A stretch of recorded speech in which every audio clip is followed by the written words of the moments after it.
Sebelumnya saya mohon izin, mohon bantuan dari rekan-rekan. Mana tahu saya tadi ada kekhilafan belum merekam, nanti mungkin bisa dibantu. Jadi kita saling backup dulu terlebih dahulu. Baik, adapun judul presentasi saya kali ini yaitu penggunaan media pembelajaran digital interaktif berbasis PowerPoint dan Wordwall dalam pembelajaran PAI dengan minat belajar siswa di SMP Negeri 1 Pantai Labu. Nama saya Sugiharto S, nomor induk mahasiswa 22811 300722. Berikut daftar isi dari presentasi saya. Ada bab 1 pendahuluan, detail latar belakang masalah, identifikasi, pembatasan, rumusan masalah, tujuan dan manfaat penelitian. Di bab kedua ada kajian pustaka, kerangka teoritis dan kerangka berpikir, dan bab 3 ada metode penelitian. Baik, kita masuki yang bab pertama. Bab pertama pendahuluan, latar belakang. Latar belakang dalam seminar proposal ini berisi pendidikan agama Islam memainkan peran penting dalam pembentukan keimanan, akhlak, dan karakter siswa agar mereka menjadi individu yang religius, beriman, dan bertakwa. Pembelajaran tradisional seringkali dianggap monoton oleh siswa sehingga minat mereka terhadap PAI menjadi rendah. Hal ini dipengaruhi oleh kurangnya variasi media pembelajaran. Perkembangan teknologi saat ini menawarkan peluang untuk memanfaatkan media pembelajaran digital seperti PowerPoint dan Wordwall sebagai solusi inovatif untuk meningkatkan minat dan keterlibatan siswa dalam proses belajar. Observasi menunjukkan bahwa penggunaan metode ceramah tanpa adanya integrasi teknologi menyebabkan kurangnya partisipasi siswa dalam pembelajaran PAI di SMP Negeri 1 Pantai Labu. Oleh karena itu, pendekatan digital diperlukan untuk menyajikan materi yang menarik, interaktif, relevan, dan karakteristik siswa di era digital. Identifikasi masalah. Yang menjadi permasalahan saya identifikasi dulu. Pertama, minat siswa terhadap PAI cenderung bervariasi karena gaya belajar yang berbeda-beda dan pendekatan pembelajaran yang kurang sesuai dengan kebutuhan mereka. Yang kedua, aktivitas belajar di kelas sering menjadi pasif karena metode pembelajaran yang tidak melibatkan siswa secara aktif. Tiga, keterbatasan penggunaan teknologi khususnya media digital interaktif dalam proses pembelajaran PAI menjadi salah satu penghalang untuk meningkatkan keterlibatan siswa. Dan yang keempat, guru jarang menggunakan media interaktif yang dapat mendorong motivasi serta menciptakan lingkungan belajar yang menyenangkan bagi siswa. Pembatasan masalah dalam penelitian kali ini. Penelitian ini hanya akan memfokuskan pada pemanfaatan media digital berbasis PowerPoint dan Wordwall sebagai alat interaktif untuk pembelajaran PAI di kelas 81 SMP 1 Pantai Labu. Mohon Kedua, izin Pak Sugi, mohon ya, izin share screen-nya sepertinya terhenti itu, terpause. Di double klik dulu atau diklik supaya tampil lagi. sebentar Ya, Pak. ter ini ke pause. Nah, sudah Oke. muncul. Silakan dilanjutkan. Baik, terima kasih Pak. Lalu fokus utama penelitian adalah untuk mengukur pengaruh media digital terhadap minat belajar, bukan aspek yang lain seperti capaian hasil belajar kognitif siswa. Rumusan masalah pada penelitian kali ini yaitu apakah pemanfaatan media pembelajaran digital interaktif berbasis PowerPoint dan Wordwall berpengaruh terhadap minat belajar siswa PAI. Dan yang kedua, bagaimana efektivitas media digital interaktif dalam meningkatkan minat belajar siswa pada pembelajaran PAI di SMP Negeri 1 Pantai Labu. Tujuan umum penelitian yang pertama, membuat dan mengembangkan media pembelajaran yang menarik khususnya berbasis PowerPoint dan Wordwall yang relevan untuk mata pelajaran PAI. Yang kedua, mengukur tingkat minat belajar siswa terhadap PAI setelah mengimplementasikan media digital interaktif selama proses pembelajaran. Yang ketiga, menganalisis hubungan antara penggunaan media digital interaktif dan tingkat ketertarikan siswa terhadap pembelajaran PAI. Manfaat penelitian secara teoritis memberikan kontribusi akademik pada kajian teknologi pendidikan, khususnya pengembangan media digital interaktif untuk mata pelajaran agama di tingkat sekolah. Lalu menyediakan dasar empiris bagi peneliti yang lain untuk berfokus pada pengaruh teknologi terhadap minat belajar siswa. Manfaat praktisnya bagi guru, alternatif media pengajaran yang inovatif untuk menyampaikan materi PAI dengan cara yang menarik dan efisien bagi siswa, meningkatkan ketertarikan, motivasi, dan partisipasi dalam belajar PAI melalui aktivitas interaktif berbasis digital.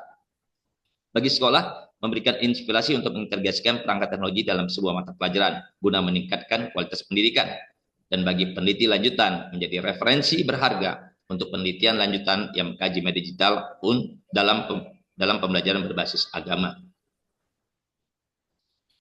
Masuk ke bab kedua, kajian pustaka. Yang pertama, Studi literatur menunjukkan media berbasis teknologi seperti PowerPoint dan Word dapat meningkatkan interaksi siswa dengan materi, memotivasi keterlibatan aktif, dan membuat pembelajaran relevan dengan lingkungan digital siswa. Sebagai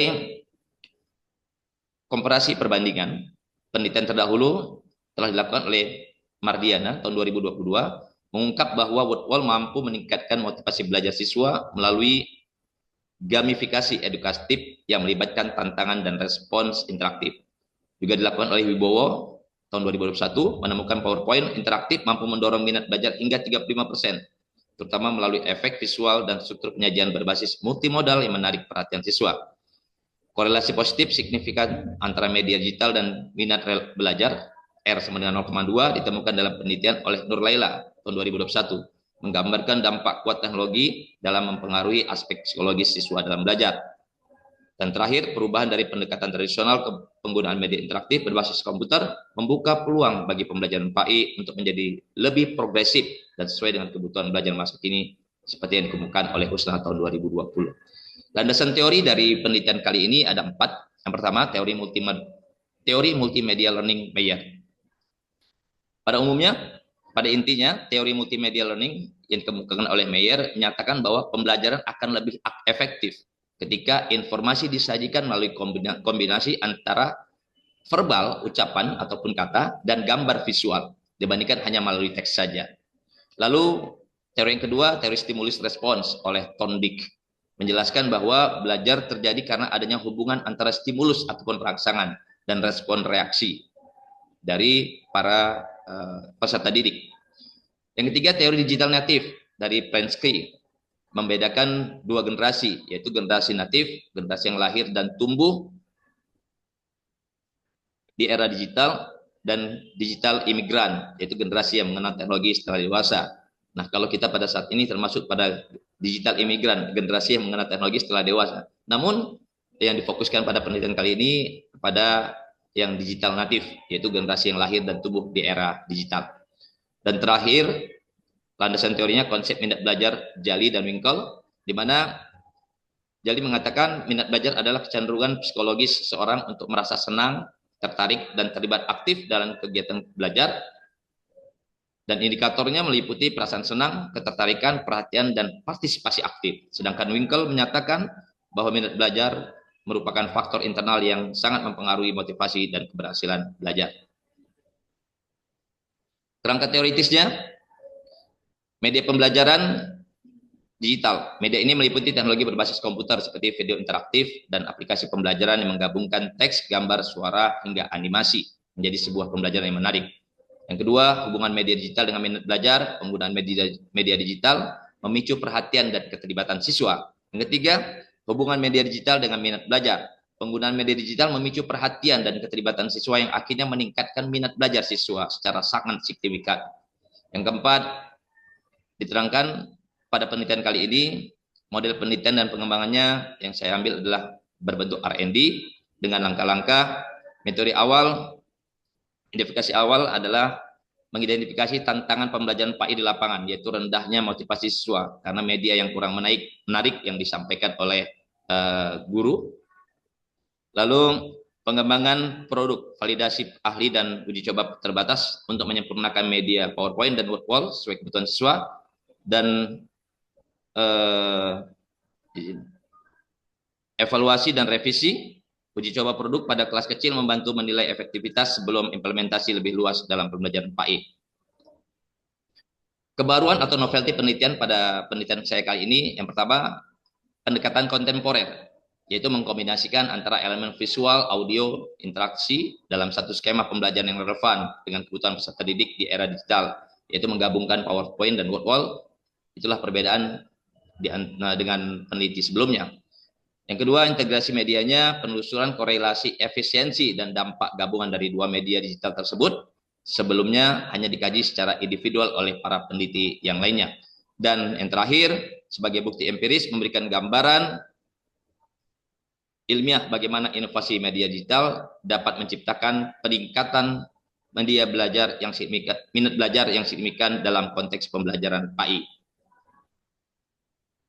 Kerangka berpikirnya, penggunaan media belajar berfungsi sebagai strategi awal untuk mencakup aktivitas membaca secara intensif, membaca kritis, inovasi, animasi, interaksi, dan lain sebagainya. Yang kedua, proses pembelajaran PAI menjadi konteks yang mempertemukan aktivitas membaca tersebut dengan pemahaman siswa. Dan yang terakhir, mengacu kepada pemahaman siswa menjadi outcome atau hasil yang diharapkan meningkat melalui proses membaca yang lebih efektif. Dan diagramnya atau skemanya dapat kita lihat di bagian bawah, di mana variabel X pada penelitian kali ini yaitu penggunaan media pembelajaran digital interaktif berbasis PowerPoint dan Word, dan prosesnya adalah untuk membaca, memahami, mengembangkan media, menganalisis, serta interpretasi dalam pembelajaran PAI. Outputnya diharapkan adanya peningkatan pada minat belajar siswa sebagai variabel Y. Bab 3, metode penelitian. Jenis penelitian yang saya gunakan yaitu penelitian berbasis R&D beserta dengan kuantitatif korelasional. Sampel yang saya ambil sebanyak 30 siswa, yaitu siswa yang berada pada kelas 81. Instrumen penelitian yang akan saya gunakan yaitu angket penggunaan media digital, meliputi keterlibatan siswa melalui fitur PowerPoint dan aktivitas gamifikasi word wall. Yang kedua, angket minat belajar. Yang pertama tadi berhubungan dengan variabel X. Yang kedua, angket minat belajar, mengukur perasaan senang, perhatian, dan partisipasi siswa terhadap pembelajaran PAI sebagai variabel Y-nya.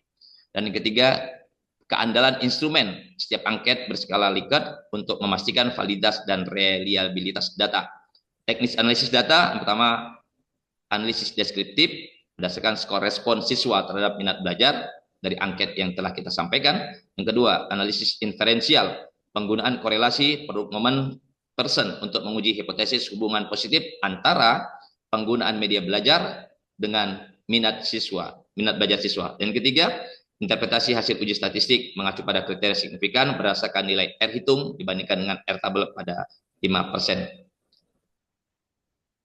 Hipotesis adalah pernyataan sementara yang dibuat berdasarkan kajian teoritis dan peneliti terdahulu.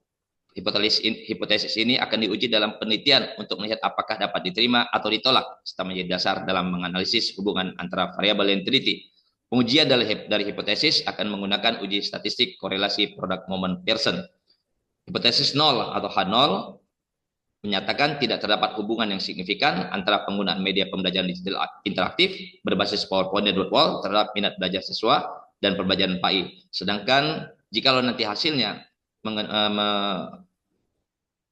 menyampaikan atau menunjukkan hipotesis alternatif atau H1, maka terdapat adanya hubungan yang signifikan antara penggunaan media pembelajaran digital interaktif berbasis PowerPoint dan Word wall terhadap minat belajar siswa dalam pembelajaran PAI.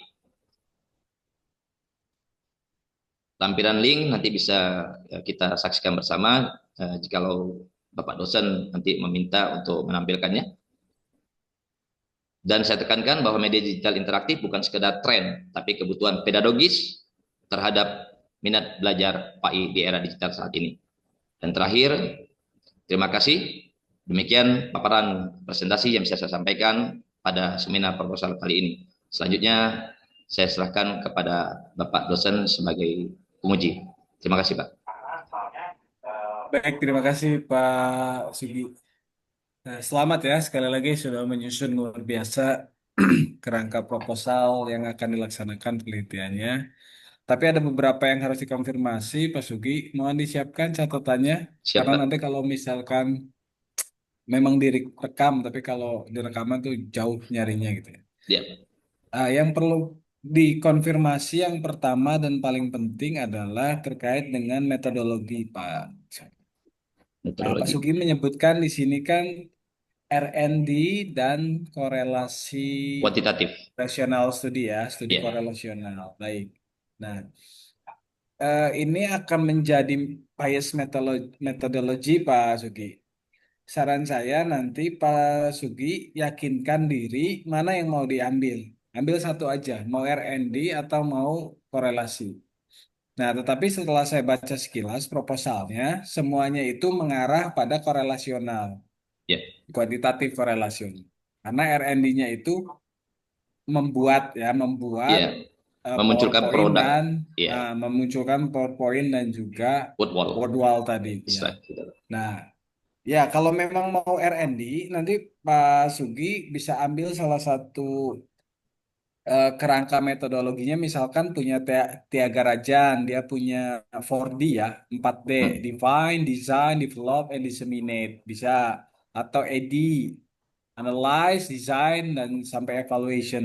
Atau hmm, 2D, bisa boleh pakai yang manapun kalau mau tetap R&D. Tapi saran saya sih tetap ke korelasional. Karena Pak Sugi ini ada dari awal sampai akhir saya baca sekilas, saya ambil benang merahnya, ini korelasional sebetulnya. benar Pak. Kenapa Ya, R&D itu karena memunculkan apa namanya novelty Pak, PowerPoint dan pembaruan Wordwall tadi tadi. dibandingkan dengan penelitian sebelumnya. Nah, itu tidak termasuk itu karena memang kalau penelitian R&D memang dari awal kita mau mengembangkan sesuatu.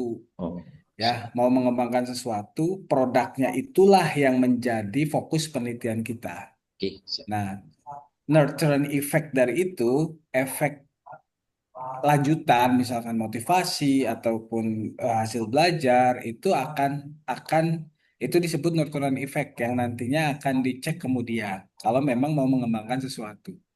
Nah, tapi ketika R&D berarti harus dikuliti dulu nih. Yang mau kita kembangkan apa? Tadi kan word wall sudah ada sebetulnya. PowerPoint juga sudah ada. Ya, Yang tadi kan klaimnya ini belum disatukan, Pak. ya Ya, benar Pak. ya klaimnya kan belum disatukan. Nah, ketika menyatukan itu apakah kita sebut itu sebagai development? Ya, belum tentu juga kalau misalkan teman-teman eh, buat PowerPoint, ya semua juga buat PowerPoint. Artinya kekuatan logis dari argumentasi ilmiah itu yang perlu dibangun kalau misalkan R&D, Pak.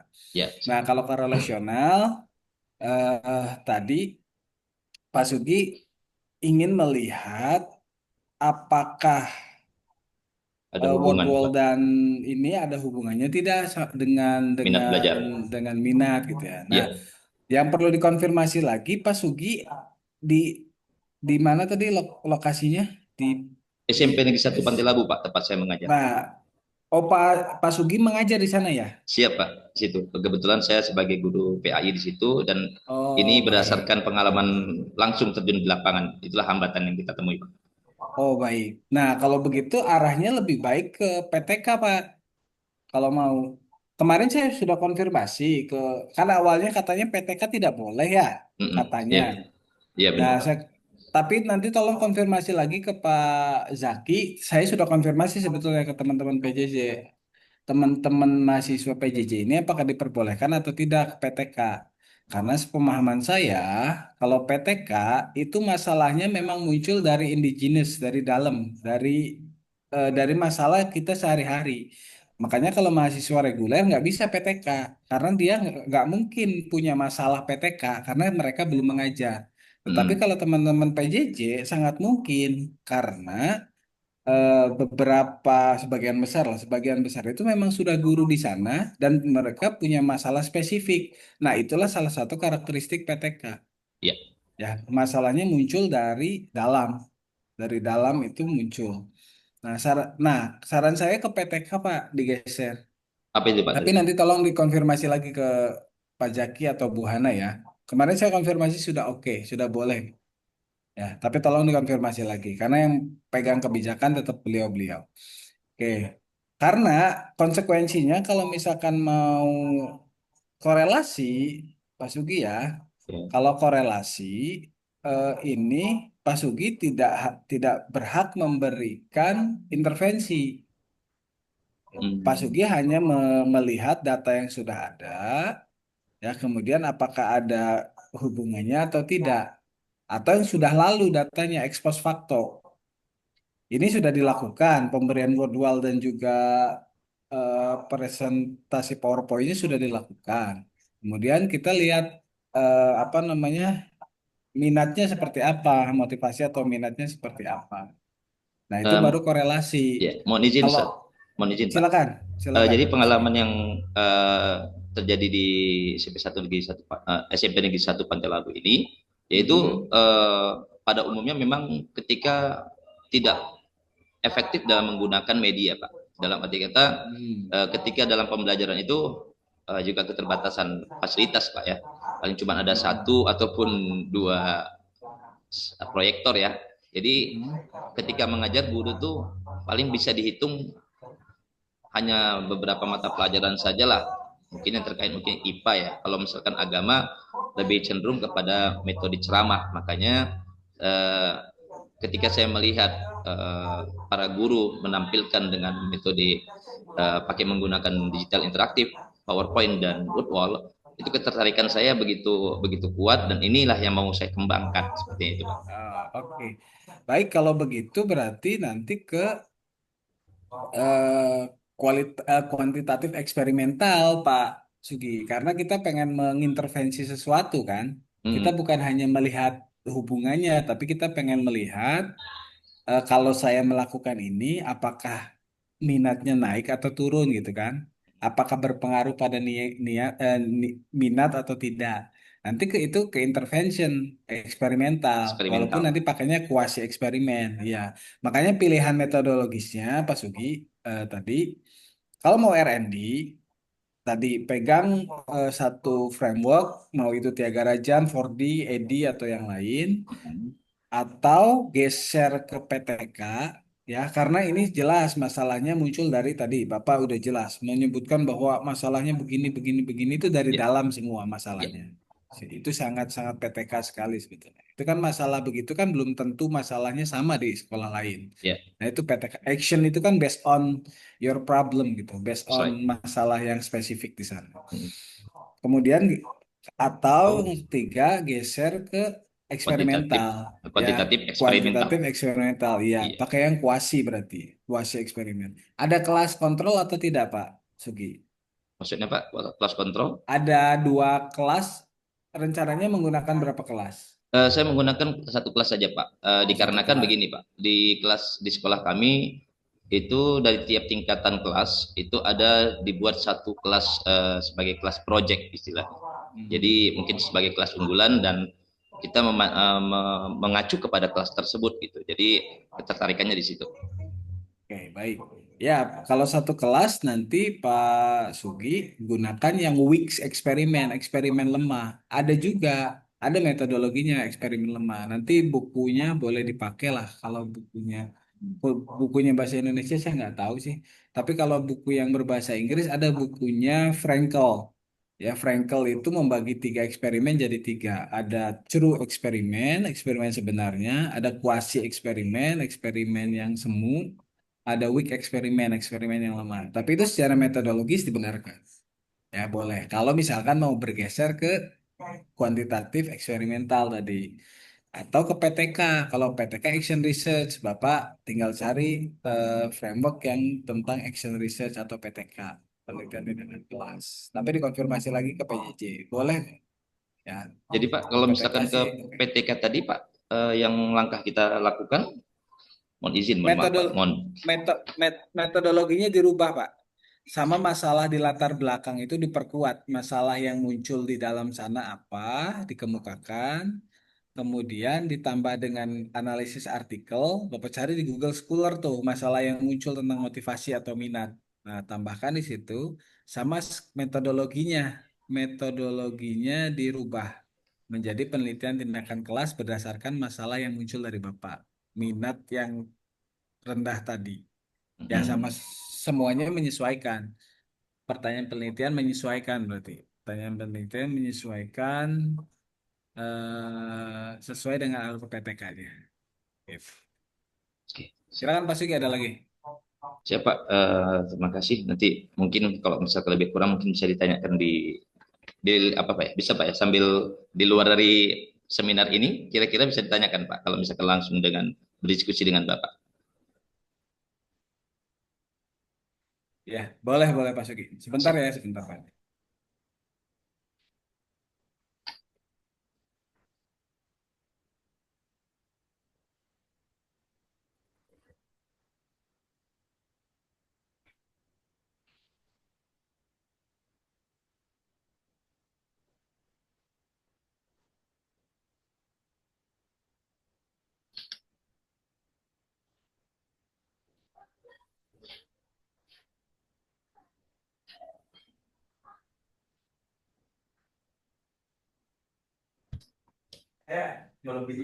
Oke, gitu ya Pak Sugi ya.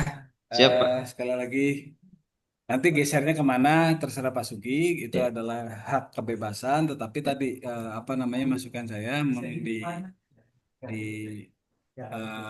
dipikirkan.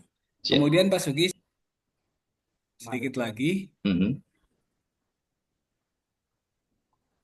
ya tentang judul juga ya. Ya, Judul tadi disesuaikan dengan karakteristiknya ketika nanti berubah.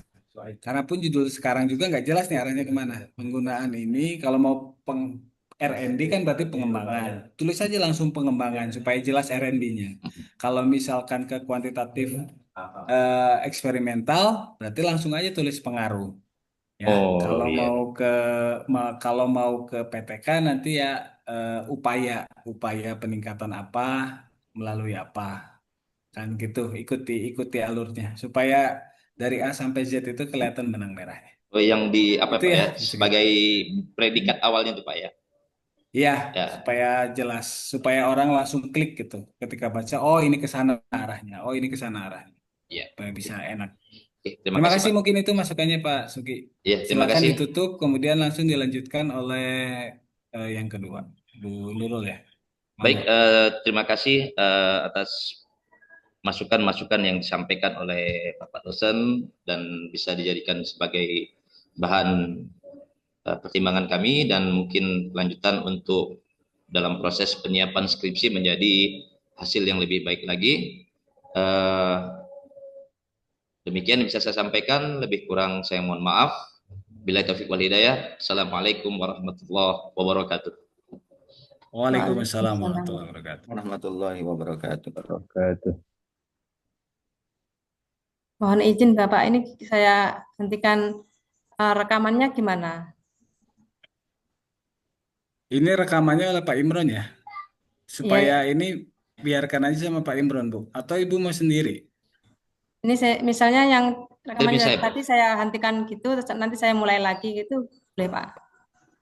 Eh, Eh, Lebih baik memang kira-kira kapasitas punya Ibu mencukupi nggak Bu ya? Nanti bisa kalau memang pun apa kan bisa dikirim ke apa ya ke nomor kita masing-masing atau lewat linknya itu.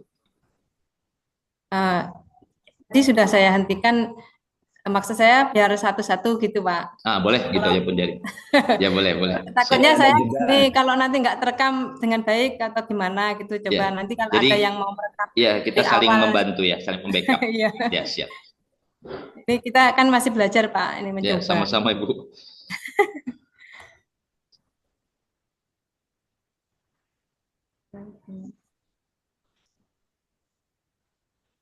Oke, lanjut Ibu. Sebentar Pak.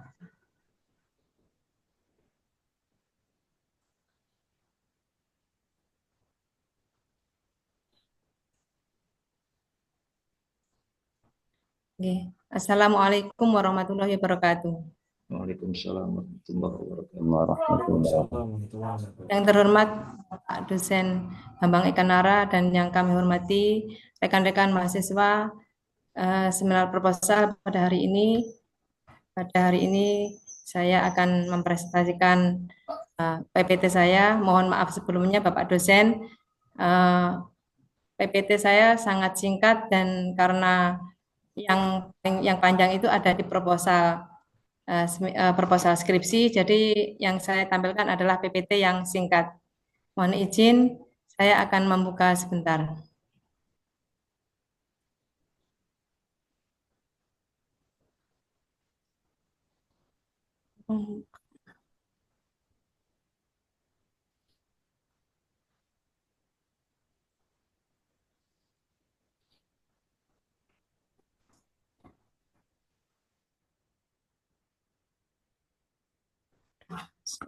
Kok belum ini ya Pak? Share-nya Bu, share. Mau saya buka dulu di dokumen kok belum anu ya. Enggak, tenang aja Bu. Mau saya buka di anu dulu Pak, di dokumen. Tapi kok hilang-hilang. Apa langsung Pak? Monggo Bu, monggo.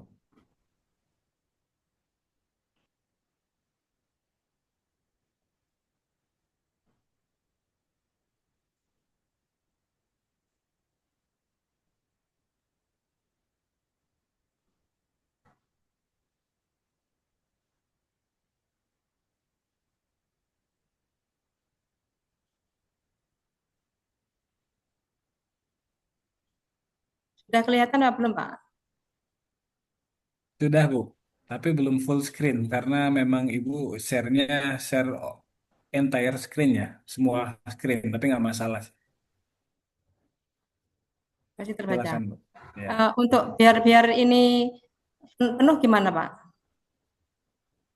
Ibu buka Iya dulu udah, oke oke. filenya, nanti baru Ibu share screen. Share screennya pilihnya yang Kotak eh besar. nah yang besar. Saya lupa namanya apa. Kalau begini, Ini dulu apa keluar dulu dari share screen-nya. oh keluar. Ya, dari share screen-nya ya. Sekarang Ibu buka dulu dokumennya. Ya, Monggo. ya, Tenang aja, Bu, nggak apa-apa. iya, Pak. Sebentar. Ya,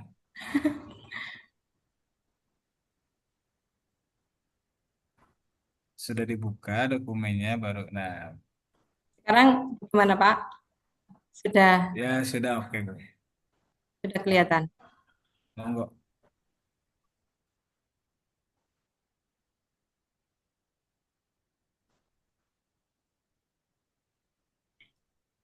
Eh, Pada pagi hari ini saya akan mempresentasikan PPT saya, seminar proposal, yaitu nama saya Nurul Janati Isfi, NIM 2281130850, dengan judul Analisis Pemanfaatan Media Pembelajaran Interaktif dalam Pengenalan Huruf Hijaiyah pada Anak TPQ Al-Muslimun, Kepatihan Tulungagung, Jawa Timur. Latar belakang pembelajaran Al-Quran. Pembelajaran Al-Quran dimulai dengan pengenalan huruf hijaiyah, namun metode konvensional sering membuat anak-anak merasa bosan. Media interaktif dapat meningkatkan minat dan keaktifan dalam belajar secara menyenangkan. Identifikasi masalah, tantangan dalam pembelajaran huruf hijaiyah. Metode konvensional. Metode pembelajaran yang masih dominan adalah konvensional seperti ceramah dan drill, yang sering membuat anak merasa bosan dan tidak terlibat aktif dalam proses belajar mengajar. Minat dan keaktifan anak dalam belajar huruf hijaiyah belum optimal, mengakibatkan rendahnya motivasi dan keterlibatan mereka sehingga proses pembelajaran menjadi kurang efektif. Pemanfaatan media interaktif di TPQ Al-Muslimun Kepatihan belum hal yang mengakibatkan peningkatan minat belajar tidak sepenuhnya tergali dan dimanfaatkan. Pembatasan dan rumusan masalah. Fokus pada TPQ Al-Muslimun Kepatihan. Pemanfaatan media. Fokus penelitian ini pada pemanfaatan media interaktif TPQ Al-Muslimun Kepatihan untuk meningkatkan penggunaan huruf hijaiyah di kalangan anak-anak. Identifikasi kendala. Penelitian juga bertujuan untuk mengidentifikasi kendala yang dihadapi pendidik dalam penggunaan media interaktif agar dapat menemukan solusi untuk meningkatkan efektivitas pembelajaran. Rumusan masalahnya yaitu bagaimana pemanfaatan media pembelajaran interaktif pada anak TPQ Al-Muslimun Kepatihan. Yang kedua, apa saja kendala dalam pemanfaatan media pembelajaran interaktif pada pembelajaran huruf hijaiyah di TPQ Al-Muslimun Kepatihan. Yang ketiga, bagaimana dampak pemanfaatan media pembelajaran interaktif terhadap pengenalan huruf hijaiyah pada anak TPQ Al-Muslimun Kepatihan. Tujuan penelitian mendeskripsikan dan menganalisis penggunaan media. Penelitian ini bertujuan untuk mendeskripsikan pemanfaatan media pembelajaran interaktif, mengidentifikasi kendala yang dihadapi, serta menjelaskan dampak terhadap pengenalan huruf hijaiyah pada anak. Manfaat penelitian teoritis menambah kajian pendidikan Islam tentang media interaktif. Praktis, bahan evaluasi bagi TPQ dan referensi pendidik. Kajian teori, media pembelajaran adalah alat bantu untuk menyampaikan pesan belajar secara efektif. Media interaktif memungkinkan siswa berpartisipasi aktif melalui visual dan umpan balik langsung. Huruf hijaiyah adalah dasar membaca Al-Quran, penting untuk metode pembelajaran anak usia dini. Penelitian dahulu tentang media interaktif menyoroti hasil studi sebelumnya. Media interaktif meningkatkan minat belajar anak. Kerangka teoritis teori media pembelajaran menekankan pembelajaran media sebagai saluran komunikasi untuk menyampaikan pesan belajar kepada anak-anak sehingga dapat meningkatkan pemahaman belajar mengajar. Teori kognitif menjelaskan bahwa anak belajar melalui pengalaman dan interaktif aktif, memungkinkan mereka membangun pengembangan baru berdasarkan pengalaman sebelumnya, mendukung pengenalan huruf hijaiyah. Rangka berpikir alur penggunaan media interaktif. Penggunaan media interaktif dapat meningkatkan minat dan keaktifan siswa, sehingga menciptakan proses belajar yang lebih efektif dan pada akhirnya meningkatkan kemampuan mereka dalam mengenal huruf hijaiyah. Metode penelitian kualitatif deskriptif.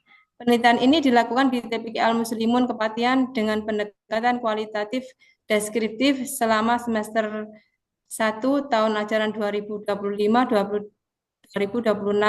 Penelitian berperan sebagai pengamat partisipan untuk pengumpulan data. Sumber teknik pengumpulan data. Metode pengumpulan informasi penelitian.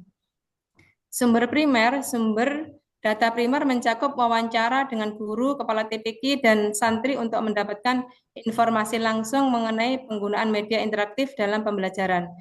Sumber data sekunder terdiri dari dokumen seperti foto, RPP, dan data lembaga yang mendukung penelitian dan memberikan konteks tambahan terhadap pemanfaatan media interaktif. Teknik pengumpulan data.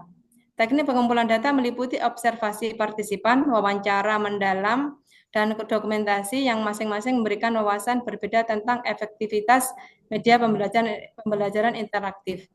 Analisis data, model Miles dan Huberman.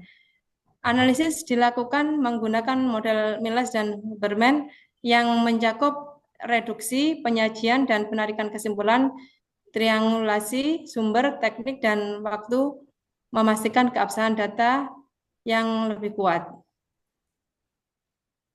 Prosedur penelitian lapangan.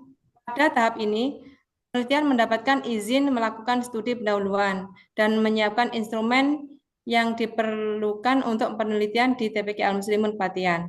Lapangan peneliti melakukan observasi, wawancara, dan dokumentasi di lokasi pengumpulan data primer dari guru, kepala TPQ, dan santri untuk menganalisis lebih lanjut. Analisis data yang telah dikumpulkan kemudian dianalisis menggunakan metode reduksi, penyajian, dan penarikan kesimpulan. Mengikuti model Miles dan Hooper untuk memastikan keakuratan. Laporan setelah analisis selesai, peneliti menyusun laporan hasil penelitian dan melakukan konsultasi dengan pembimbing untuk memastikan semua informasi dapat disajikan dengan jelas dan tepat. Potensi media interaktif meningkatkan pembelajaran anak. Demikian yang dapat kami sampaikan. Terima kasih. Mohon izin Bapak saya akan share screen. Mangga Ibu, monggo.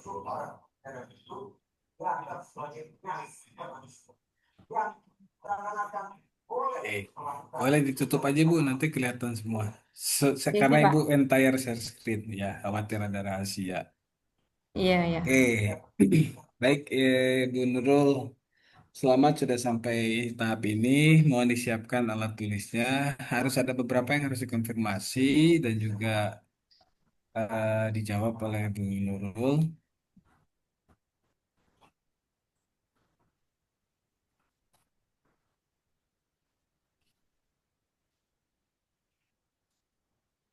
Baik, yang pertama tadi Bu Nurul, mohon maaf, tadi di TPQ itu Bu Nurul sebagai tenaga pendidik juga di sana. Iya, Bapak. Saya kalau pagi itu mengajar di Taman Kanak-kanak, kemudian kalau sore mengajar di TPQ Al-Muslimun. Oke, baik. Nah, di TPQ Alim Muslimun ini kan tadi eh, Bapak Ibu sekalian saya soroti sekali lagi spesifiknya ke metodologinya. Metodologi karena ini yang menjadi core dari penelitian itu kan metodologinya ya. Jadi bagian konten saya pasrahkan semuanya ke Bapak Ibu semua karena mungkin keahlian Bapak Ibu juga di situ. Nanti metodologi ini saya akan tekankan betul. Jangan sampai nanti ada masalah di metodologis. Baik, tadi Ibu Nurul akan melakukan penelitian menggunakan deskriptif kualitatif ya Bu ya. Iya, Pak. Ya, tadi menggunakan frameworknya Miles Huberman. Ada itu bukunya yang lama itu Bu. Kalau yang baru kalau nggak salah ada tambahan satu penulis lagi, Joe Saldana kalau nggak salah. Ya, nanti tolong dicari lagi itu untuk penambahan frameworknya sehingga itu lebih update frameworknya. Yang Iya, Bapak. kedua, eh Ibu tadi sebagai pendidik ya, nah akan melakukan deskriptif kualitatif. Artinya ini yang diteliti bukan Ibu ya, bukan kelas Ibu ya, artinya ini kelas orang lain gitu. Ya, Baik, metode orang lain artinya media interaktif itu sudah dilakukan di sana. sudah. Oh Cuman sudah. eh, medianya itu media interaktif itu kadang dipakai, kadang tidak, kadang metode apa Hmm, buku itu Pak belum belum begitu oke. apa ya secara berurutan gitu Pak, secara rutin Oh, itu belum. baik. Nah, rencana Ibu akan memberikan perlakuan atau intervensi terkait metode atau media interaktifnya, atau Ibu hanya ingin mendeskripsikan apa adanya yang sudah terjadi di sana. Oh, saya pengen deskripsikan begini, begini, begini. Atau saya pengen media interaktifnya itu harus digunakan setiap hari nih. Saya akan bikin jadwalnya begini atau begitu. Implementasinya begini dan begitu. Yang mana Ibu? Eh, pengen saya gini Pak, misalnya eh, pembelajarannya interaktif itu ditata secara berurutan gitu, secara rutin. Jadi kalau setiap harinya itu ganti-ganti biar anak itu tidak bosan gitu. Misalnya hari ini kita menggunakan buku, terus besok kan itu ada ini Pak, uh, medianya itu seperti buku ditaruh di papan gitu, seperti di Nggih, papan nggih. tulis gitu. Hmm. Terus misalnya besoknya lagi kita menggunakan media uh, apa TV. Terus Nggih, besoknya lagi kita menggunakan audio yang bisa nggih, dilihat, bisa didengar gitu, Pak, menggunakan nggih. video visual. Begitu, Pak. Nggih. Terus begitunya besoknya lagi kita bisa menggunakan game atau gimana gitu. Permainan biar anak-anak itu tidak monoton, tidak bosan. Kalau anak-anak bosan itu biasanya lari, tidak mau mendengar Nggih, gurunya nggih. gitu. Apalagi anak-anak usia segitu ya Bu ya luar biasa. Iya, iya. Iya. Nah, iya Bu, artinya begini, ketika Ibu melakukan studi deskriptif, kualitatif, Ibu tidak bisa melakukan intervensi-intervensi itu. Ya, Ibu hanya bisa menggambarkan. Gini analoginya, kalau Ibu melihat saya nih ya, oh Pak Bambang tuh matanya dua gitu ya. Nggak boleh Ibu tambahkan satu. Kalau tambahkan satu nanti deskriptifnya jadi deskriptif palsu karena sudah dilakukan intervensi. Maksud saya begitu, Bu. Oh iya, iya. Ya, kalau misalkan oh Pak Bambang bibirnya hitam, nah nanti dikasih lipstik dulu, nggak bisa itu sudah intervensi, sudah ada perlakuan. Nah kalau misalkan Ibu mengarahnya tetap deskriptif kualitatif sebagai langkah awal, nanti di depan ketika Ibu sudah lulus boleh aja mengembangkan yang tadi R&D itu nanti pengembangan, boleh pengembangan urutan dari intervensinya, kemudian jenis intervensinya boleh itu Bu. Nah, untuk sebagai langkah awal boleh ini analisis deskriptif nggak masalah. Jadi Ibu gambarkan dulu aja apa yang sudah terjadi di sana sekarang ya berdasarkan frameworknya Miles Huberman Saldana tadi ada reduksi sampai ke penentuan apa hasil. Ini loh hasilnya di TPQ Al Muslimin tuh begini. Nah, dari hasil penelitian Ibu itu nanti ditindaklanjuti ya. Ditindaklanjutinya tadi, oh kalau begitu nanti saya bakal lakukan ini, lakukan ini bisa. Ya Oh makanya iya. banyak banyak tipe penelitian itu ya untuk saling melengkapi. Ya, oke itu yang pertama Ibu ya. Kalau masih tetap mau deskriptif kualitatif. Iya, berarti ya Pak, Eh, ini apa adanya yang ada di TPK itu saya tulis gitu. G. Ya, Nah, ya, ya. kekuatannya, G. Kekuatannya kalau kualitatif, Bu, kekuatannya adalah Ibu sebagai apa namanya, Peneliti. peneliti sebagai observant, Iya. participant as observer, ya, observer as partisipan, no, non partisipan, saya lupa lagi. Ya, Artinya saya artinya, tidak mengajar ya Pak ya? iya, artinya kekuatan ibu untuk tadi mengembangkan instrumennya. Tadi kan instrumennya ingin wawancara ya. Iya, Kemudian wawancara. ada angket nggak tadi Bu? Eh, belum, observasi. Wawancara Ya, observasi. observasi itu harus jelas apa yang diwawancara, temanya apa, observasinya tentang apa. Kalau nantinya akan mengembangkan angket untuk siswanya, kan ini TPQ ya Bu ya. Usianya Iya, sekitar, 4 sampai 7 tahun. nah itu kan pasti ada keterbatasan dalam huruf ya, dalam Iya, membaca bahasa Indonesia maksudnya. Nah, artinya ketika mengembangkan angket nanti angketnya disesuaikan misalkan dengan emoticon. Emoticon itu apa? Gambar-gambar, senyum, sedih, biasa oh iya. cemberut gitu ya, yang begitu-begitu supaya itu match dengan subjek penelitian ibu. Oke, kemudian Bu, yang spesifik lagi di bab 1 Bu, itu kosong sekali. Kosong sekali itu maksudnya tidak ada sama sekali apa namanya, data awal atau hasil penelitian orang lain yang dijadikan landasan. Itu perlu ditambahkan Bu, karena apa iya benar itu masalah. Nah, itu apa iya benar masalah itu di latar belakang diyakinkan, yakinkan pembaca bahwa memang ini harus diangkat penelitian ini. Gitu ya Bu ya. Jadi latar belakang masalahnya ditambahkan banyak referensi atau daftar pustaka, bahasa lainnya referensi lah yang disitasi, yang diambil dikutip, itu Iya, Bapak. akan jauh lebih baik. Oke, kemudian, nah, media interaktifnya nanti disampaikan apa adanya yang sudah dilakukan. Nanti dideskripsikan, oh media interaktif ini setiap hari ini, setiap hari ini, setiap hari ini apa saja. Nah, nanti kekuatan deskriptif itu adalah kekuatan ibu gitu. Nah, penelitian deskriptif itu dalam tanda kutip ya Bu ya, dalam tanda kutip itu memang me, apa ya, enak ngomong di sini, mengurai semua yang ada di sana, mendeskripsikan sedetil-detilnya gitu. Ya, sedetil-detilnya. Kalau wajah saya ini di Pak Wang itu pakai kacamata misalkannya. Sampai misalkan kalau bisa lebih detil lagi, oh jumlah rambut di alisnya itu segini. Nah, itu udah deskriptif yang luar biasa. Ya, Iya, Bapak. karena nanti dari situ, dari hasil deskriptif itu baru diambil sebagian nih. Nanti Pak Asep misalkan, oh saya mau perbaiki bagian alisnya. Oh Pak Imron, saya mau perbaiki bagian bibirnya. Nah itu nanti bisa intervensi, bisa R&D, bisa segala macam. Gitu mungkin ya Bu ya. Ada pertanyaan dulu Bu? Iya, Bapak. Terima kasih atas penjelasannya. Oke baik. Ya, artinya nanti instrumennya dipersiapkan ya, Bu. Instrumen observasinya seperti apa, nanti kita ngobrol tentang itu di luar ini ya. Kemudian pedoman wawancaranya juga harus mulai dibuat. Apa yang harus diwawancara berdasarkan dari pertanyaan penelitian Ibu. Ya, supaya tidak melebar. Nah, kalau deskriptif kan bisa melebar kemana-mana tuh, Bu.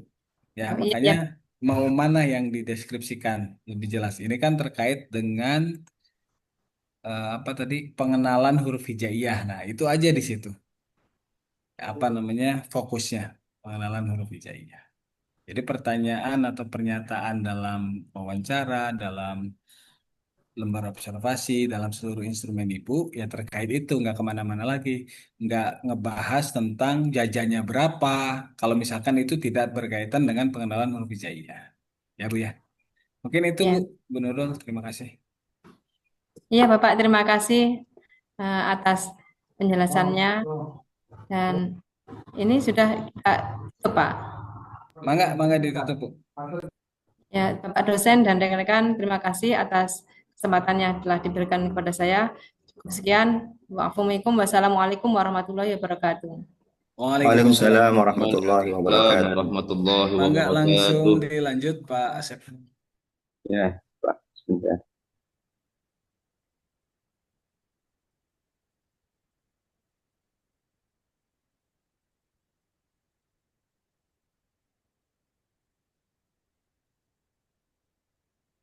Nggak ada pas sekali. Enggak, sudah pas. Assalamualaikum warahmatullahi wabarakatuh. Alhamdulillahirrahmanirrahim. Wa bihi Waalaikumsalam nasta'inu warahmatullahi ala wabarakatuh. umuri dunya waddin. Assalatu wassalamu ala asyrafil anbiya wal mursalin sayyidina wa maulana Muhammadin wa ala alihi wa sahbihi ajmain amma ba'd. Pertama-tama yang saya ta'zimi, yang saya hormati Bapak dosen, Bapak Bambang Eka Nara MPD. Mudah-mudahan dirahmati Allah Subhanahu wa taala dan teman-teman atau rekan-rekan mahasiswa PJJ PAI yang saya banggakan. Pada kesempatan ini izinkanlah saya memperkenalkan diri terlebih dahulu. Nama saya Asep Supriyatna, NIM 2281131936, kelas A39. Nah, selanjutnya saya akan mencoba mempresentasikan presentasi proposal skripsi dari PPT yang sudah di share screen. Nah, selanjutnya judul yang saya ambil dalam proposal skripsi ini adalah efektivitas penggunaan media gamis dalam pengenalan huruf hijaiyah anak usia 6-7 tahun di Madin Darussalam Pugeran. Mungkin PPT saya cuma simpel, Pak, cuma sedikit. Selanjutnya, daftar isi. Ini ada latar belakang, rumusan masalah, tujuan penelitian, manfaat penelitian, tinjauan pustaka, metode penelitian, dan hasil rangkuman. Yang selanjutnya, latar belakang. Pengenalan huruf hija merupakan dasar membaca Al-Quran. Anak usia 6-7 tahun membutuhkan media konkret dan menarik. Pembelajaran masih dominan metode konvensional. Jadi diperlukan inovasi media untuk meningkatkan hasil belajar. Rumusan masalah. 1. Bagaimana kemampuan awal anak dalam mengenal huruf hijaiyah? Yang kedua, apakah penggunaan media gamis, gambar Islami, efektif meningkatkan kemampuan tersebut? Yang selanjutnya adalah tujuan penelitian. Tujuan menganalisis efektivitas media gamis dalam pengenalan huruf hijaiyah. Yang manfaatnya menjadi alternatif media pembelajaran PAI, kontribusi empiris dalam pendidikan Islam anak usia dini.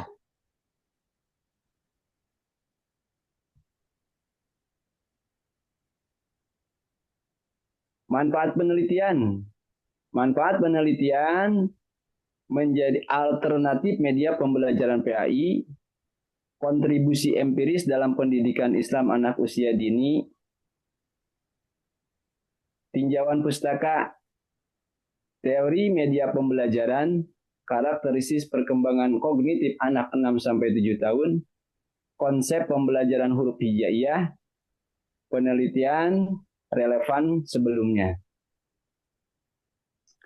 Metode penelitian yang saya gunakan yaitu pendekatan kuantitatif, metode eksperimen, desain, pretest dan posttest, subjek anak usia 6-7 tahun, lokasi di Madin Darussalam Pugeran.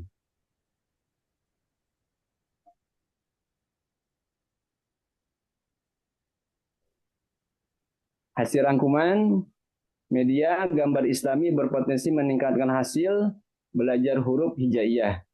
Penelitian ini menguji efektivitas secara kuantitatif, diharapkan memberi kontribusi bagi pembelajaran PAI anak usia dini. Nah, yang selanjutnya mungkin itu yang bisa saya sampaikan dari PPT ini. Atas perhatiannya, saya ucapkan terima kasih. Wallahu muwaffiq ila aqwamit thoriq. Wassalamualaikum warahmatullahi wabarakatuh.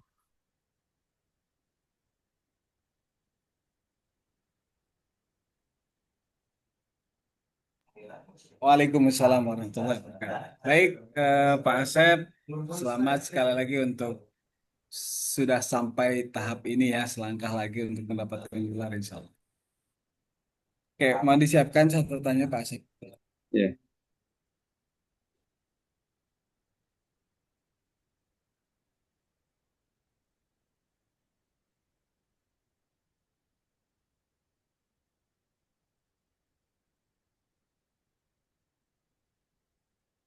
Oke, Pak Asep, ini judulnya efektivitas penggunaan media media. gamis ya. Ya, Dalam pengenalan huruf hijaiyah anak usia 6 sampai 7 tahun di Madin Darussalam Pugeran.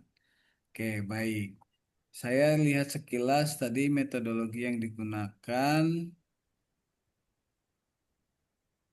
Mana tadi catatan saya? Bentar, Pak Asep.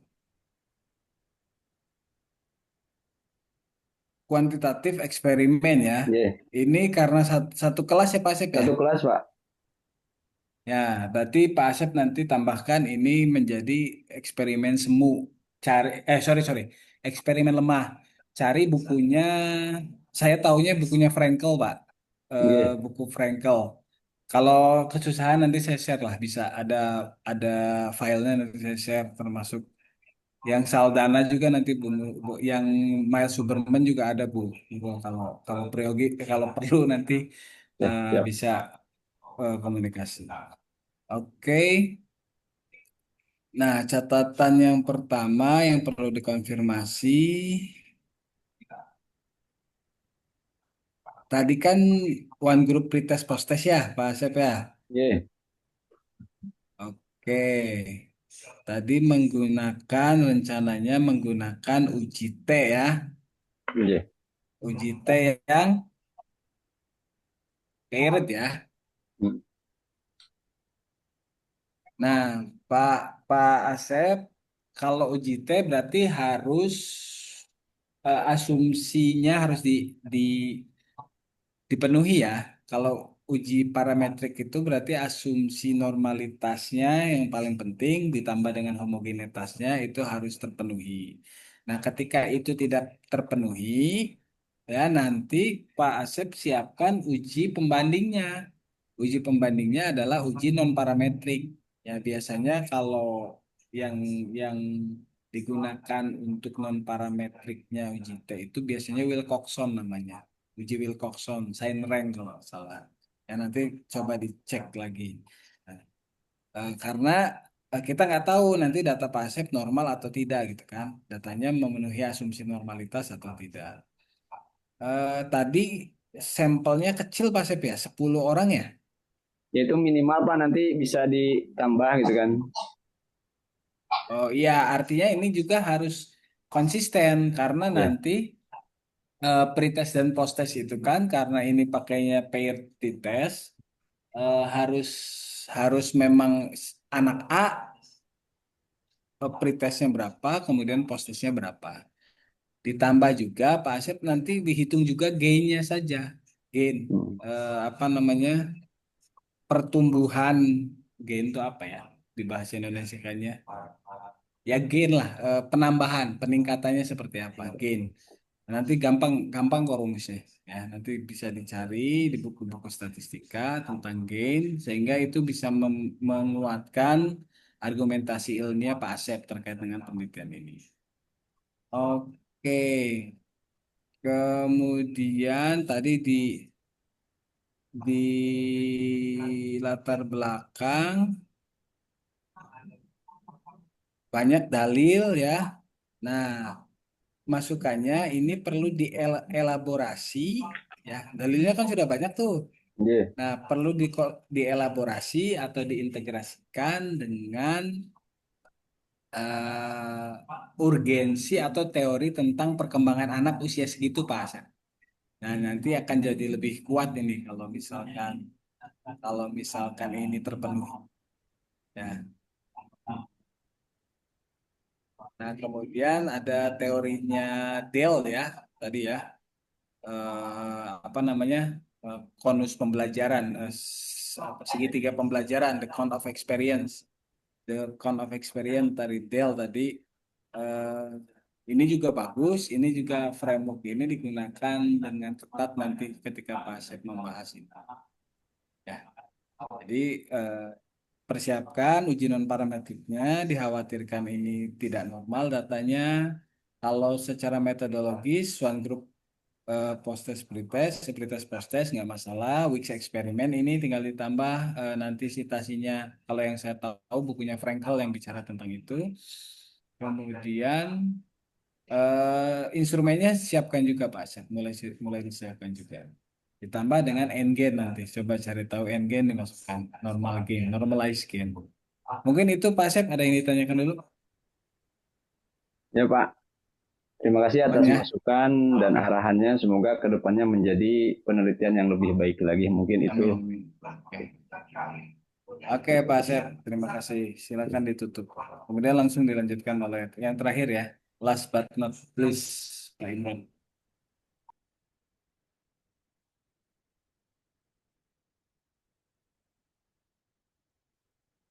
Izin share screen dulu Pak ya. Monggo Pak Imran.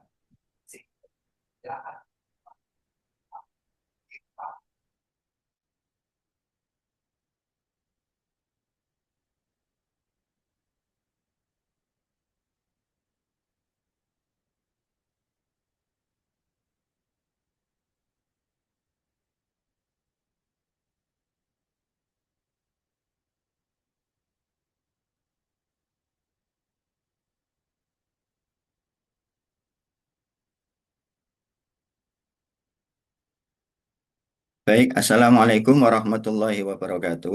Waalaikumsalam warahmatullahi wabarakatuh.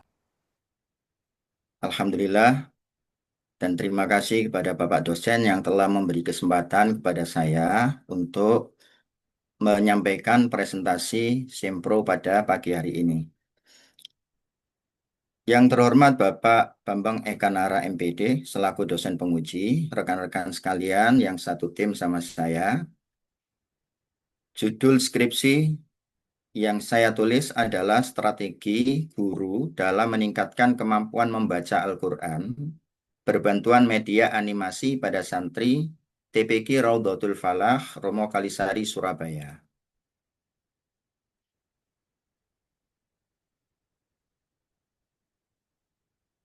Latar belakang masalah, di sini saya agak banyak menulis latar belakang. Aspek fenomena ada dua macam, fenomena ideal. Jadi idealnya pelajaran membaca Al-Quran di TPQ itu bisa membentuk santri mampu membaca dengan fasih, tartil, sesuai tajwid, serta makhorijul hurufnya. Namun kenyataan di lapangan, fenomena faktualnya, berdasarkan hasil observasi awal di TPQ Raudhatul Falah, ditemukan bahwa sebagian besar santri kelas 3, maksud saya kelas 3 di sini adalah jilid 3, masih mengalami kesulitan dalam mengenali huruf hijaiyah, melafalkan makhorijul huruf dengan tepat, serta membedakan bacaan panjang dan pendek sesuai kaidah tajwid. Nah, pembelajaran cenderung masih bersifat konvensional dan sepenuhnya belum memaksimalkan potensi media digital. Sehingga menurut saya akibatnya minat belajar santri fluktuatif dan capaian kemampuan membaca Al-Quran belum optimal meskipun sarana media pembelajaran mulai tersedia.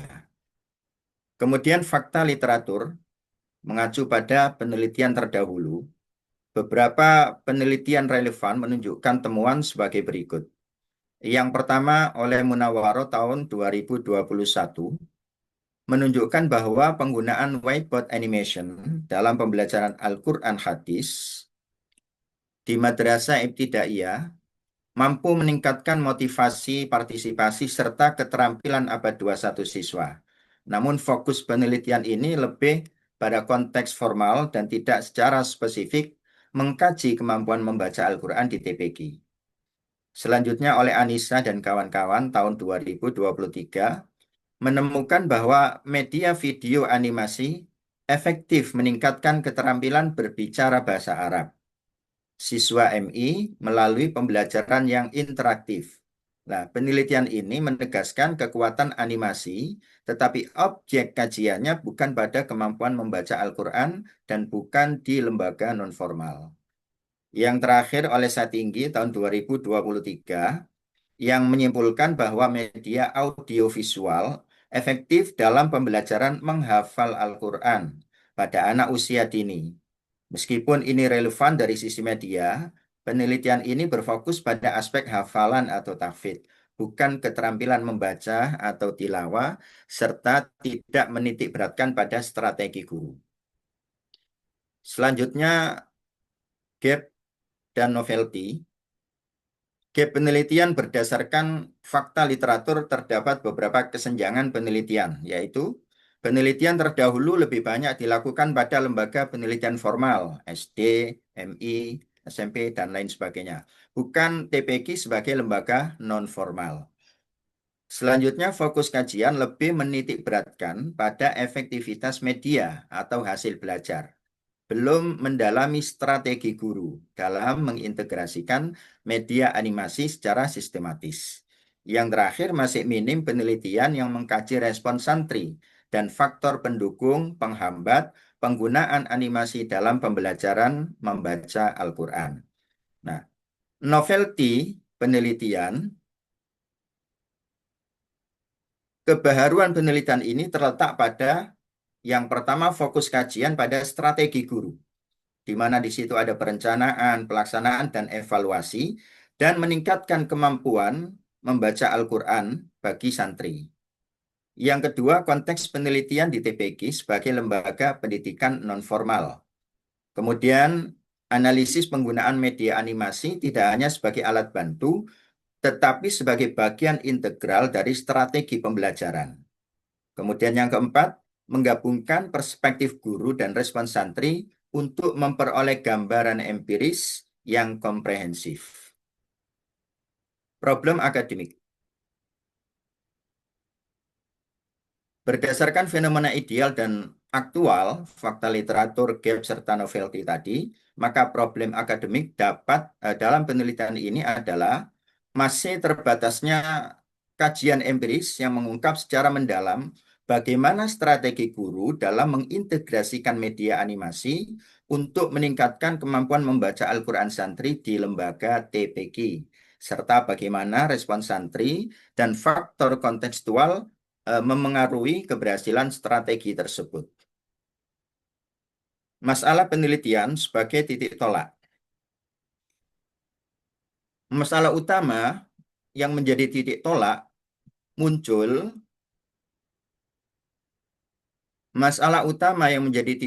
munculnya penelitian ini adalah kesenjangan antara tuntutan ideal kemampuan membaca Al-Quran yang tartil dan realitas kemampuan santri yang masih rendah, yang diperparah lagi oleh belum optimalnya strategi guru dalam memanfaatkan media animasi secara pedagogis.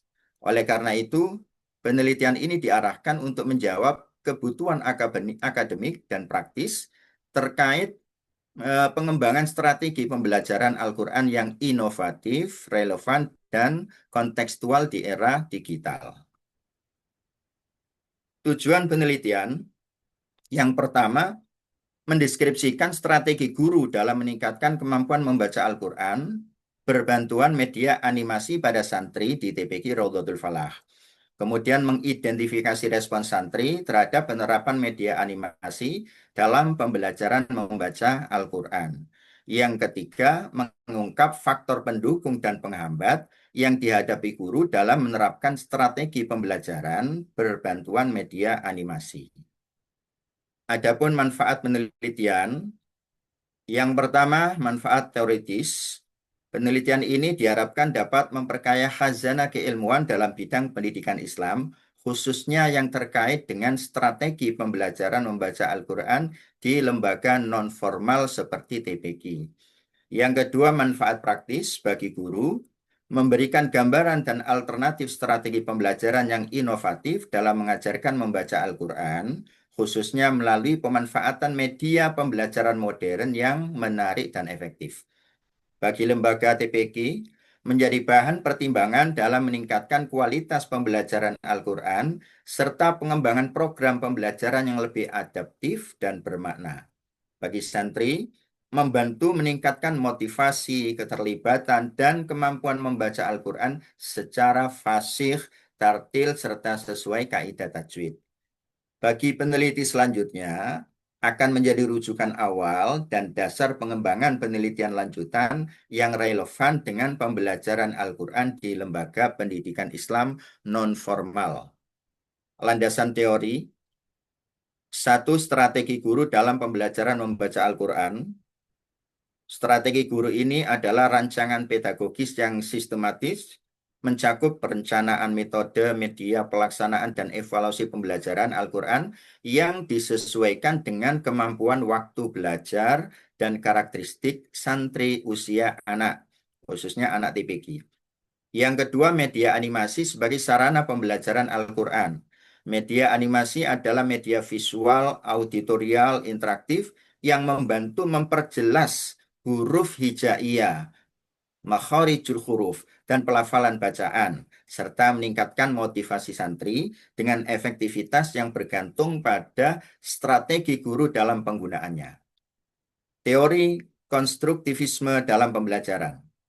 Penelitian ini berpijak pada teori konstruktivisme yang memandang belajar sebagai proses aktif, di mana menurut Jean Piaget, pengetahuan itu dibangun melalui interaksi langsung dengan objek.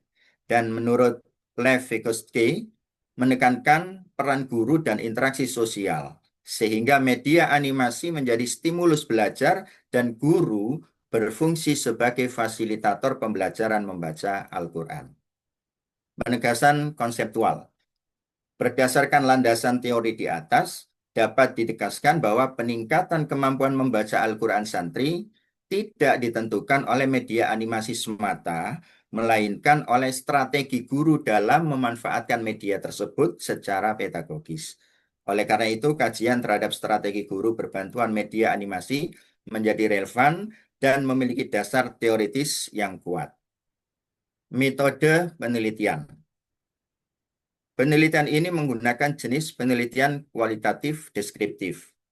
Penelitian kualitatif deskriptif dipilih karena bertujuan untuk menggambarkan dan memahami secara mendalam strategi guru dalam meningkatkan kemampuan membaca Al-Quran, bebantuan media animasi, termasuk proses penerapan serta respon santri dalam konteks pembelajaran yang berlangsung secara alamiah, di mana di situ ada 3 komponen berupa observasi partisipatif, ada wawancara yang mendalam, dan ada dokumentasi proses pembelajaran.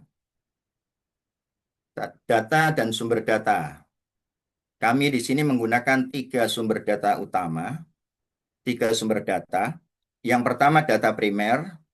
Sumber datanya dari guru berjumlah 2 dan 10 santri. Teknik perolehannya dengan cara wawancara dan observasi. Kemudian data sekunder dari buku, jurnal, RPP, dokumen TPQ, kurikulum, dan lain-lain. Teknik perolehannya adalah studi pustaka. Kemudian jenis data yang ketiga, artefak visual berupa rekaman video dan foto kegiatan. Teknik perolehan berupa dokumentasi. Teknik pengumpulan data. Yang pertama, observasi partisipan. Ini kami lakukan selama 8 sesi. Sekali sesi itu 45 menit untuk mencatat integrasi animasi dalam pembelajaran. Kemudian ada wawancara yang mendalam, yaitu wawancara semi terstruktur dengan guru dan santri untuk menggali persepsi subjektif. Kemudian ada dokumentasi, pengumpulan RPP, video, dan catatan kelas sebagai bukti empiris pendukung. Lokasi penelitian adalah TPQ Raudhatul Falah yang berlokasi di Rumo Kalisari, Surabaya. Kami memilih TPQ ini karena lokasi peneliti ini berdasarkan observasi pada tahun 2025 kemarin, bulan November tanggal 7, di mana peneliti menemukan sejumlah santri yang tidak sedikit di kelas 3, maksud saya jilid 3, masih merasakan kesulitan membaca Al-Quran. Nah, kesulitan yang dirasakan tersebut terutama pada aspek pengenalan huruf, hijaiyah, tajwid, dan makhraj. Rencana waktu penelitian, saya awali dari bulan Januari tahun 2026 sebagai tahap persiapan. Kemudian antara bulan Januari sampai Februari 2026, kami lakukan pengumpulan data, observasi, dan wawancara. Kemudian Februari 2026, analisis data, reduksi data, penyajian data, serta penarikan dan verifikasi kesimpulan. Pada bulan Maret nanti tahun 2026 ada laporan akhir, penyusunan laporan penelitian dan validasi akademik, hasil temuan. Itulah yang bisa kami sampaikan. Terima kasih. Baik, terima kasih Pak Muhammad Imron. Eh, Luar biasa ya, sudah jelas sekali ininya apa namanya urutannya, kemudian latar belakangnya sudah kokoh ini Bapak Ibu boleh boleh nanti diskusi dengan Pak Imran ya. Latar belakangnya dibuat dari yang idealnya seperti apa, kemudian realitanya seperti apa. Nah itulah cara untuk mencari gap. Jadi apa yang harus kita teliti? Cara mencari gap penelitian itu seperti itu. Jadi idealnya seperti apa, kemudian yang terjadi seperti apa realitasnya. Poin apresiasi untuk itu Pak Imron. Terima kasih. Kemudian yang perlu dipastikan Pak Imron tidak sebagai pendidik ya ketika akan melakukan penelitian ini ya. Karena yang dilakukan adalah deskriptif kualitatif. Betul. Saya mengajar di SD, Pak. Oh, baik. Berarti sudah clear itu, tidak ada tidak ada bias metodologi. Oke, kemudian tadi sudah disampaikan juga dengan detail rencana untuk pelaksanaan kegiatan penelitian, itu poin bagus juga. Instrumennya apakah sudah disiapkan juga Pak Imran? Terkait Untuk dengan instrumen wawancara, wawancara belum. oh belum ya. Dengan satu lagi tadi observasi ya, dengan lembar observasi. Iya, betul. Oke, baik. Eh, Framework analisis yang digunakan Miles Huberman juga ini berarti Pak Imran ya. Mas Iya. Huberman Saldana ya. Baik, nanti pegang teguh itu.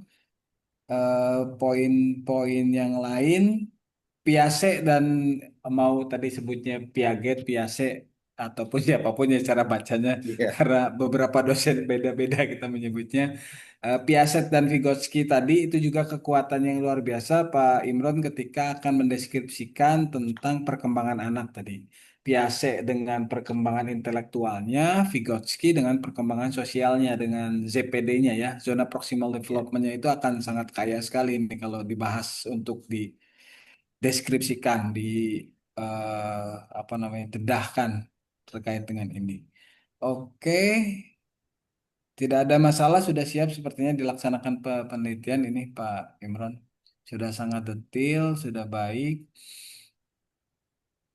metodologi sudah oke.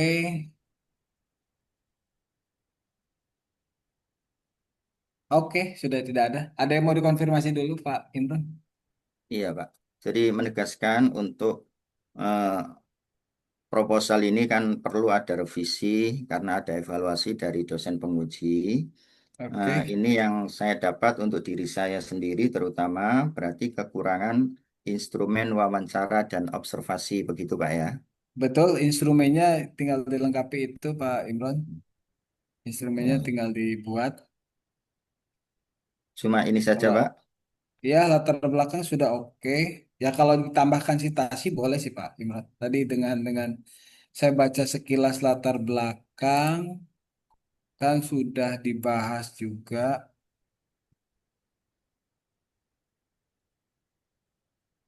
Sebentar, saya kembali dulu ke latar belakang.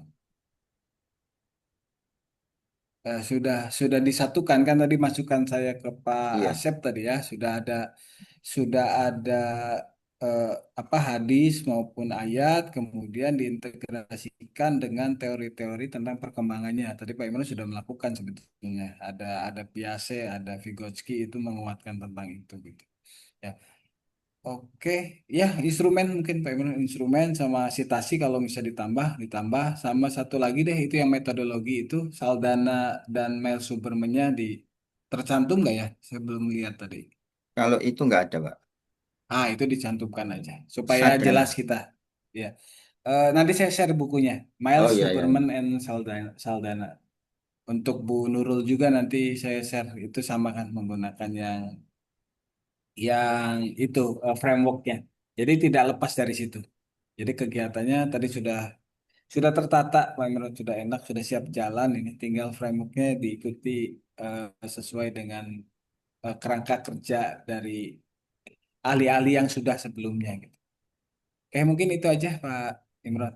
Terima kasih. Selanjutnya ini nanti kita kirim ke Bapak kembali berarti Pak ya. Boleh nanti lewat Setelah, WA saja Pak Imran oh dan gitu Bapak Ibu ya semua. ya. Oke. Nanti Japri Pak Nanti, ya. Ya. oke, nanti kita komunikasi lewat WA. Kalau misalkan perlu bareng-bareng untuk kumpul lagi lewat Google Meet atau Zoom, boleh juga nanti. Ya, karena saya kebetulan, oh ditutup dulu Pak Imran. Nanti kita ngobrol yang lain dulu. Oh Ditutup dulu iya. silakan. Terima kasih masukan-masukan evaluasi koreksi yang sangat berharga dari Bapak Bambang Eka Nara selaku dosen penguji. Dan terima kasih kepada rekan-rekan atas perhatiannya. Saya saya kira masih banyak kekurangan. Terus terang mohon maaf Pak, mohon maaf Pak sekali lagi mohon maaf. File saya kemarin sempat hilang karena saya simpan di Google Drive kampus. Jadi agak notor-notor tadi malam baru buat. Jadi saya belum ngirim ke Bapak PowerPoint-nya. Baru Oke, selesai oke, tadi nggak malam. apa-apa. Oke, oke, oke. Assalamualaikum warahmatullahi wabarakatuh. Waalaikumsalam warahmatullahi wabarakatuh. Baik Bapak Ibu, terima kasih sekali lagi luar biasa sudah sampai tahap ini. Nanti saling komunikasi, saling memberikan penguatan sama-sama lah. Udah sama-sama lulus juga harus sama-sama ya. Kita foto dulu mungkin ya Bapak Ibu ya. Saya izin print screen dulu. Oke, oke. Saya kirim kemana ini? Oh, ke grup PJJ aja ya.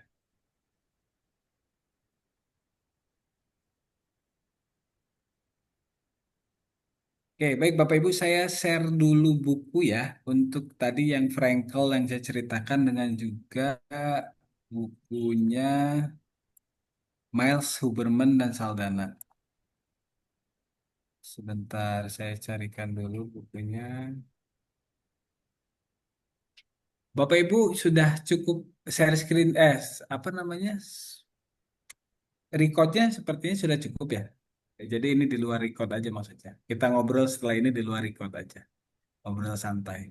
Berarti Sepertinya sudah kita perlu stop di aja. stop, stop aja.